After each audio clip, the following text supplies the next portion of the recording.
Yo, I'm back. Bars and Cigar podcast will be dropping. I've been really busy lately, you know what I mean? Just with life, being a dad, just taking care of my responsibilities. But I got this content and it's just waiting to be loaded. You know what I mean? I still got the honorable extra gold, you know what I'm saying? And I still got them packets of burdock root, all the stuff that you need to get healthy. Like these are gonna be teas, like not teas. I'm gonna put them in a pot, and they're gonna become tea.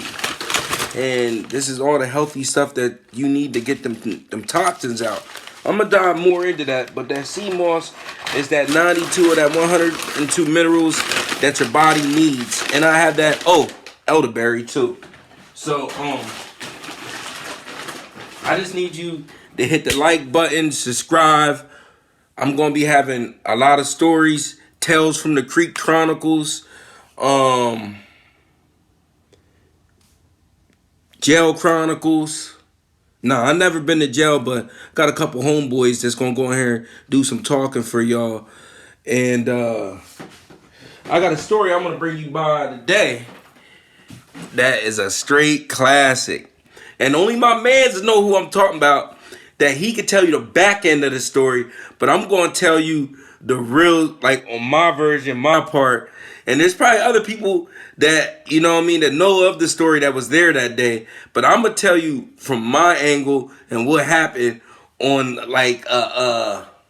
this had to be like it was summertime, a Wednesday afternoon. Nice. Mind you, I used to always hear stories of my grandpa's brother, my uncle. You know what I mean? Sweet with his hand. My grandpa was nice too. All his brothers, they took up boxing or whatever.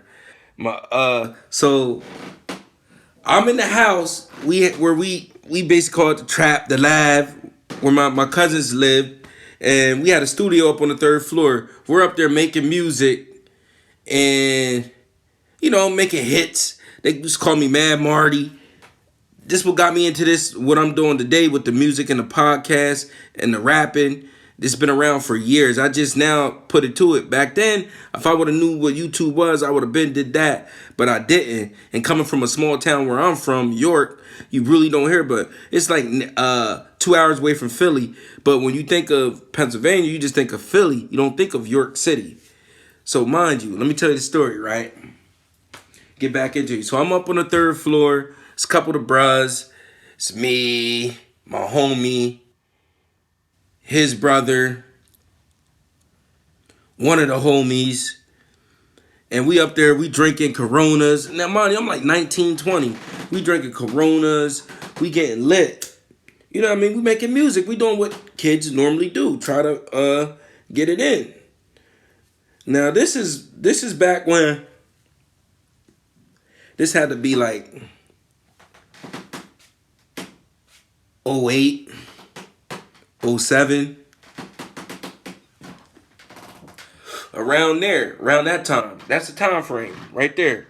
So we get it. So we come outside, it's nice. The girls is out on the neighborhood, music is playing. My uncle across the street, you know what I'm saying? I think he's like in his yard doing something. There's kids down the block. There's people, it's the block, it's the ab. This is where it is. This is where we post that. You know what I mean? So this car comes driving down the Ave. When the car comes driving down, there's two people in the car. I think it's a black dude and I think it's a white dude. But then then again, it could have been a light-skinned person in the whip instead of a dark one. But they were light-skinned, basically. One was a white dude for sure, right? So they're coming down the car and their car almost sideswipes one of the homies' car. So one of the homies say something. You know what I mean? I'm thinking they just gonna keep it pushing and keep driving down the street. They stopped the car. Oh, man. You know it's fucked up when they stop the car. Big business. No. And at this time, we known from running through shit. Like, yeah, when you think of the creek, known from putting in work. That's what we did. You know, and it wasn't a gang. We family. You know what I'm saying? Just putting in work. So the car comes by almost sideswipe one of the homies' cars. One of the homies say something to the dudes in the car. They stop. So my homie like, what? He's drinking the Corona. Whoop, whoop, whoop. He's drinking the Corona. He's sitting up there. My homie's like, yo, you almost hit my fucking car. Da da da da da. So the niggas was like, mind you, let me tell you, while they're driving down the street in the car, they're punching each other. Yes, they're punching each other like boom, boom, boom. I don't know what the fuck they was on. So they get out and they're big, mind you. They look like they just came home. My cousin's skinny. You know what I mean? Mind you, they get out, they like something. And mind you, it's just us out there. My uncle's across the street, so he sees this. So he comes over. He tries to de-escalate the situation. You know what I'm saying?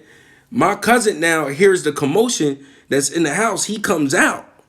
So he gets there, and before I know, the fists start moving. Whoop, whoop, whoop. And all I can remember is stepping back and seeing my uncle deliver this fearsome left punch. Like it was a hook. In my life, I never seen nobody throw a punch like this. Like, yo, this is my grandpa's brother. Like, yo, it turned the bull's face into mush, like, and he hit him twice, like, you know what I mean? Turned his whole face into mush. At that time, the person car that they sideswiped, he start piecing him. Bang, bang, bang, bang. He smacks him with the Corona bottle. Bang. You know what I mean? My cousin that came down, he sends something crazy. Boop, boop, straight down the pipe. The nigga falls. Boom. So I'm stomping him, the brothers is stomping him, stomping the shit out of him. The other bull that was in the car with the bull that had the heart, trying to drag his homie. Somebody sleeps him. Now these niggas is knocked out cold. Knocked out. On the Ave, car parked in the middle of the street. Knocked out. My cousin's sister was there, and she was like, she's not in there. She's a real church type of girl. So she says, I think you hurt him real bad. We're like, man, there's blood leaking everywhere. So she go get some water and dumps it on her face. And then they wake up and clear the blood, and she's helping them get to the car. Mind you, we don't know these niggas. You know what I'm saying? So we like, all right, they clear the block, cleaning up outside, putting water and bleach on the pavement, clearing the blood up or whatever. So my other homie that I met later on in life, a little bit later, was their cousins. They came to their hood where they from and told the homie that's their cousin, like, yo, these people out west, did this, that. Mind you, I don't know. They said the homie's ear was hanging from here to there, just hanging. Like, damn, I didn't know we put that much work in. So, well, yeah. So he calls one of the cousins, is like, damn, they explain what happened. He tell them who did this, man, you gonna have to bite that. You gonna have to let that go. One of these days, I got an interview coming up with him soon. So he's going to be able to dive in and elaborate more on the other half when he got to their hood and can tell you what happened with them when they got, I mean, like, how brutal it was and stuff. Because if you don't believe me, I'm telling you the truth. And this is like shit that be happening that you think happens in big cities. No, small towns get it cracking too. You know what I'm saying? Definitely.